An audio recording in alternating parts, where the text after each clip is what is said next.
Hi, welcome to another live Q&A. I'm Judy Fine. I'm a vocal performance and confidence coach, and I have a special love of helping people who think it's too late for them to pursue their love of singing, pursue their love of singing. And that's why I'm doing these live Q&As. I'm doing them every week on Mondays, 1 p.m. Eastern Standard Time. So please tune in and ask your questions, make your comments, whatever. Today, I have a special singer-athlete co-host with me. Before I get to her, just one small housekeeping thing. On my website, the new Gifts for Singers page is active. In the main menu, onlinewithjudyfine.com, big red button says Gifts for Singers. That's how you get to it. Just some gift suggestions. I know it's a little bit early, but for the singer in your life or for yourself, if you want to show somebody else the page because you want a special gift. And I will be talking more about that in future lives. So we're just going to get to my co-host now. So let me bring Allison up. Hi, Allison. This is Allison Cohen. Allison is an artist development coaching client. That is a 6-month coaching program where we hone your singing chops, your performance chops, deal with inner obstacles like performance anxiety and imposter syndrome, etc. And then we start to figure out who you want to be as an artist. And I do my best in the course of your coaching program to help you start to put yourself out there in the world. So, wow, I should have said all of that before you came onto the stage, Allison, but welcome. Thank you for doing this. Oh, we're just winging it. I appreciate you. One of the things I love about you, Allison, is that you just try stuff. I don't know how you're always feeling on the inside, but I suggest something, you're like, okay. Well, it pays to have a good coach to help gently nudge you. Oh, sure. I didn't tell her to say that, everybody.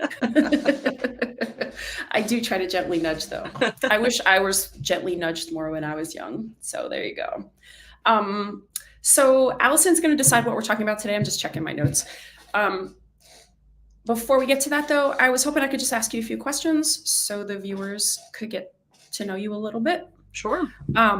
Starting with, tell me how you got to a place, like what inspired you to look into pursuing your love of singing, I guess? Well, I have a young daughter, and as a lot of moms, I sort of focused all my attention and energy on her for the last, several years. And I came to a point where I sort of felt like I lost myself, and I wanted to sort of get back into hobbies or something that was of interest just for me. And I was debating whether I was going to actually do baking classes. Couldn't find any. So then I really thought hard. But it was scary. But I thought about singing, and it was always something I was interested in when I was younger. But I never really pursued it due to fear or feeling like maybe I wasn't good enough compared to a lot of other people. So I was very hesitant to look into singing, but I was Googling away, and I came across your website in particular. And there was a couple blogs that really spoke to me. One was like, you're never too old to learn how to sing. And another one was, you don't have to be born with it. Because I think that was something I always thought, like, if I didn't just have a great voice right off the bat, then what's the point? So I think that's what drew me to think about singing and trying that out. Nice. It's nice to know my blog posts are reaching. I don't really know who's reading them and what impact they're having. So that's really cool. And that is a super common misconception. And it's further, it's like cultivated by all these competition singing shows. Because you're like, oh, well, I can't sing like that 8-year-old doing opera. Right. So clearly I should take a baking class. You should still do that. But that's my next goal after you're a performer. Exactly. When you were deciding, you're looking at my website, other websites, you're reaching out to me, whatever. What were the voices in your head, or were there voices in your head sort of trying to talk you out of it? Like what were the things that might have been stopping you? I definitely think I was nervous, like fear of failing at it, because I'm someone that really sets goals, and then I like to attain those goals and move on. So I was afraid maybe I wouldn't meet a goal. I was afraid of maybe it being a little silly. I'm in my 40s. now all of a sudden I'm going to start singing. I thought maybe people would think that's a little silly or weird. Mm-hmm. Also just comparing myself to others, again, thinking, well, if I haven't accomplished singing by now, why start now? So one of those things where I was thinking maybe I was a little too old to start. Yeah. Yeah. Yeah. Super common. So yeah. So you're like my ideal client because that's what I oh, shucks. That's my jam because I want you watching right now to give yourself permission to go after things just because they bring you joy or purpose or a sense of adventure, because that really is enough. But I can't give anybody permission. Like, you have to give that permission to yourself. And Allison, you did give that permission to yourself. And this is what I was kind of saying before. I love this about you because lots of people think about it, but don't do it. Lots of people think about getting up on stage, but they don't do it. And your daughter is 10. She's 10 now. Yeah. So she's like, some people wait till their kids are in college and they're like, what am I going to do with my life? So you are pretty proactive in this realm. So you should pat yourself. Well, and I think, it also impacts a way that this was all unexpected for me, is that my daughter has watched me go through this for the last several months. And it actually has, I believe, helped her own confidence. And she's doing things that I never would have dreamed of doing. Like, she's went out in front of the school and did a speech for student council. I would have done that at her age.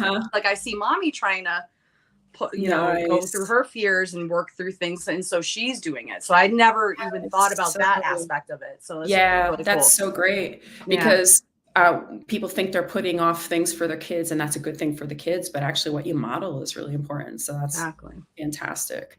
So one more question for you. Sure. I told you about, so Allison started with just lessons and then went into the artist development coaching experience. And I'm just curious, what is the same or what is different about the coaching package than from what you expected? Well, it definitely has with singing, that was very helpful in expanding things like my range and my confidence. But the artist development adds like another layer to it, where you sort of can learn a little bit more about why fear has maybe kept you in a certain place for so long and you haven't tried new things. The artist development has helped me go from not even singing in the shower if I think anyone's home to like doing karaoke and live mics now. So it's really helped build my confidence and have some insight into,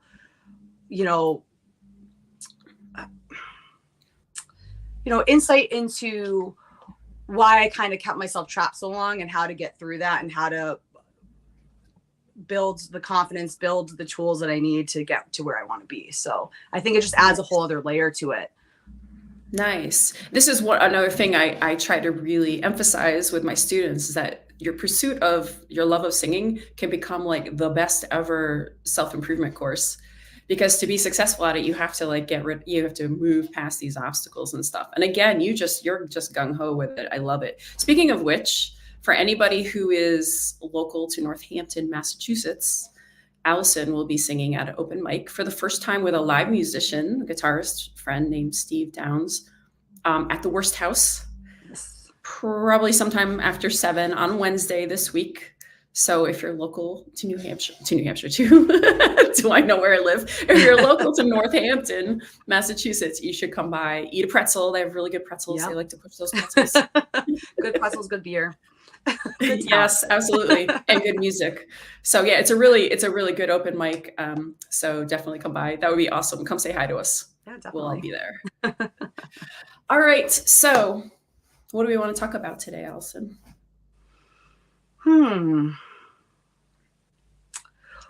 What about, is there some, I guess, what would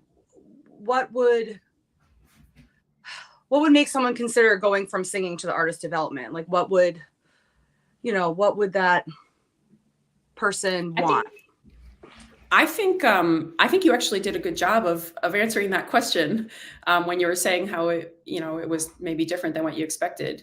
So artist development really is, first of all, for the person who wants, has that secret dream. So some people come to me and they say, well, I just want to sing for myself. It's pretty much always a lie. It might be a first level, like I want to prove to myself I can sing. But most people have a secret dream that they don't acknowledge, that, an image in their head. And there is nothing more empowering and uplifting than creating some version of that vision in your head that you're not telling anybody about. And so it really becomes like an incredible self-improvement program. I already said that. So for someone who wants, it can be singing with a guitarist in the corner of a restaurant. It could be starting a band. It could be making a YouTube channel with your original songs. It doesn't really matter what the image is, but the transformation of going from thinking about it and even thinking it's not possible to making it happen is just, I mean, I don't even have words for it. It's just amazing. I mean, how did it feel? You sang with Steve for the first time. You sang with a live musician on Saturday when we practiced. How did that feel? It felt so cool. Like, it was really, I just never pictured. It's something that, like you said, it was always like a secret little dream in the back of my head that I never told anybody because I was scared or fearful of criticism or whatnot. So to be sitting there and just even practicing, it was really surreal. It was really cool. That's awesome. Yeah, it was awesome. You said it earlier in this talk about feeling like it might be silly or be seen as silly. And I think that's a huge thing for a lot of people, and particularly for females. So it's huge for everybody, but particularly for females, because, culturally we're conditioned to be perfect and practical. Right. And of course, perfect has a different definition. We don't have to go into the whole woman's plight thing, I guess, because there's a lot of good stuff too. But the idea that other people think it's silly goes hand in hand, whether you realize it or not, with the idea that you answer to other people. Because who cares if they think what you do is silly? You don't answer to them. Be as silly as you want. So, I also think like another thing that I'm trying to think of in the beginning that was a big part for me was, I never had any like formal training or any type of, I sang in a choir in church. That was really the extent of it. So then one of the things that held me back, and I wonder if holds other people back, is comparing myself to someone else who's maybe in their 20s or 30s, who's been singing since they were 7. 100%. So then it sort of holds me back. Even now, I still have to talk to myself a bit and to not compare to that and just be on my own path. So I think that's an important thing as well. Yeah. There's a funny thing that happens when kids, I don't know if it's funny, but that's the word that came out of my mouth. But when kids exhibit a certain talent in something, it gets nurtured by their parents. So let's just forget singing. Let's say soccer. So let's say your daughter is really good at soccer. It just comes really easily for her. What happens? It gets nurtured. Her parents are more likely to pay for some kind of soccer coaching. She's in the A team, and so she gets a lot of play. So she gets a lot of extra time to practice, a lot of extra coaching, a lot of extra all kinds of things. And then as she goes through life, she's going to be a better and better soccer player. The kid next to her who maybe doesn't exhibit those skills right off the bat, with the same nurturing and coaching and support, could just as easily be a fantastic soccer player, but it doesn't happen. So it's the same thing with singing. Parents tend to think if my kid isn't already a great singer, then it's never going to be. And so it doesn't get nurtured, and then they don't get there. Most of us working musicians just had to work at it. Like, I was not a good singer when I was young, not a good singer at all. Breathy and like, and could kind of on the pitch, maybe some of the time. So, but I put my hours in. So I lost track of what I had something brilliant, but I lost track of it. But the point is, my point is any skill, any physical skill can be learned. So comparing yourself to other people who are already ahead of you on that path is completely unfair. It's like you want to be a doctor, but I'm not as good as that doctor who's been a doctor for 40 years. Like, you're in a different place on a different path. And the other thing I want to say is, women in particular don't give themselves permission to be imperfect on the road to greatness. Men are way more likely to do that. Men can be good at like 1 out of 10 things, and they'll be like, check out this one thing. And women are like, I can't do all 10. I can't do anything until I can do all 10. I don't know what that voice is. That's my impression of women. Did I address what you asked? Because I feel like totally. And that actually, as you were talking too, that reminded me that one of the other things I really liked, particularly about you and your methods was how you use a singer athlete, phrasing. And because I, growing up did sports. And so the athlete mentality really resonated with me, and I never thought about it like that. And that also helped me take that next step, because I wasn't born playing good at soccer. I had to learn and practice and build up muscles and strength. So I never thought about singing in that way for whatever reason, even though it is a very physical act. So just having that, you explain it that way was really, really cool. Nice. I mean, that was key for me, because that was what changed everything for me. The other question is, what is a good singer?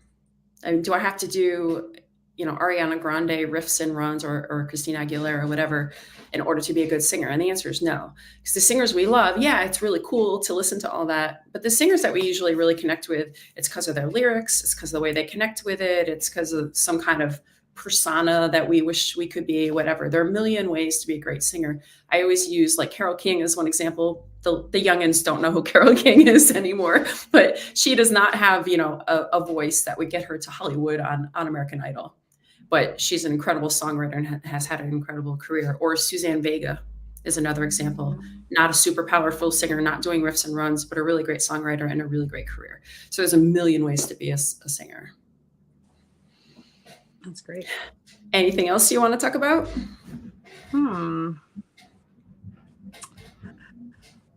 I think that's more, hopefully a specific question, but I was always wondering how, I was born with like a lower voice. I usually sing very lower. Like, is there a way to expand your range? How do you do that? And then, Absolutely. I know we've been working a lot together, so I know the answers. So I'm just letting that out. Okay. But that was a big thing for me too, because I always wish I could sing higher, and thought, well, if I can't sing high now, there's no way I'm ever going to be able to sing in a higher range.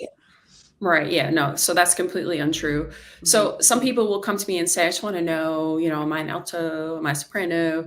And I'll always ask them, why do you want to know that? Because if you're going to do choir singing and you want to know which section you're going to sing with, then that's a completely valid question. Or maybe some musical theater, because some roles might be the alto role, some roles might be the soprano role. But in pop music, that's not really a thing, because we learn to build our entire range.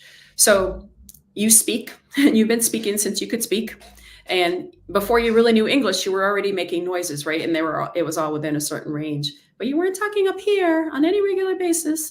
And so you didn't develop the muscles and motor skills to do that. And that's all it is developing muscles and motor skills. You have to creep, you have to sort of, I keep making hand signals outside of the camera, but you have to creep up gradually. You can't be like, well, this is my top note, I'm going to try to sing this one now. You creep up gradually, you build the muscles and the motor skills. And yes, you can absolutely do that. Going lower is a different story, because at some point your vocal folds can't get any looser or any bigger or whatever. But up top, you can go pretty far. You could, I suppose, if you really wanted to, you could start doing the Mariah Carey whistle. I have no interest in that, but you could. Damn. So let me ask you one final question then to wrap this up, because I feel like we're wrapping this up. Does that fit your feeling? Yeah. So I'm curious if you were going to recommend the artist development coaching package to someone, who do you think you would recommend it to? Definitely someone who's always, I think we sort of addressed this a little bit, but someone who's always in the back of their head had the dream that they wanted to sing, or, aspire, in a band or in a restaurant or whatnot, and who's never really quite felt the confidence to do that. Because I feel like it's been that the series is really good for not only expanding your vocals, but also your confidence. And when you're more confident, you're able to put yourself out there more, and then you're able to, get to where you want to go on your singing journey. So I think that anyone that's had even just like the smallest little, dream about that should pursue it for sure. Especially thank you. Well, of course. And I think also be open to, so when we're young, we're like, oh, my whole life can be this. And then we go down a different path, but you can make the dream fit wherever you are in your life now. So even if it's a side gig, it doesn't have to be your main gig. It could be a side gig that you never considered before. Exactly. And I didn't realize until, we started working together that there's a whole local community of musicians that are looking to, looking to play. And I always, pictured it was this, well, it's too late now to network and do these things, but that's not the case. So it's nice. It's too late. That the artist series, singer series also helps with networking and setting little goals for yourself, and it individualized for what you want. So I really like that aspect as well. Nice. And it's been fun to go out and try to meet people together. So that's the plus for being local and doing it. Can't do that with you over FaceTime. But all right. Well, I think we're going to wrap it up. Thank you so much, Allison. And everybody, remember that if you have questions or topics you'd like to be discussed in future Q&As, you can add them to the thread. Oh, wait, we have a question from Liz Subner. Let's do it. All right. Allison, did you feel comfortable telling the guitar player the way you wanted the song to go, tempo, etc.? Judy was there to help me too. So it was my first time. But I felt like the tempo was actually, because I had given him a couple songs to practice before we got together. So the tempo was pretty spot on from what I had given him. So I didn't, but I think if it was off, I probably would have hesitated a bit because it was my first time meeting with someone. But Judy, thank goodness, was there to also help if I needed that, but I didn't need it.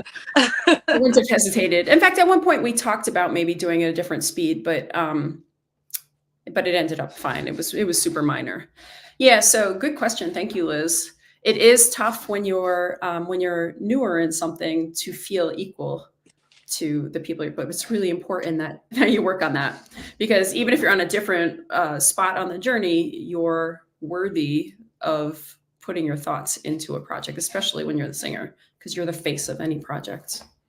Good question. Thank you, Liz. All right. Even when the live is over, you can add your questions to the comment thread and we will address them in future Q&As. Allison may or may not be with me. I hope you come back at least at some point and do another Q&A. Sure thing. Awesome. And that's it. So thank you. Signing off. And next Monday, 1:00 Eastern Standard Time, I'll be doing this again. Thank you, Allison. All right. Thank you. Bye. Bye.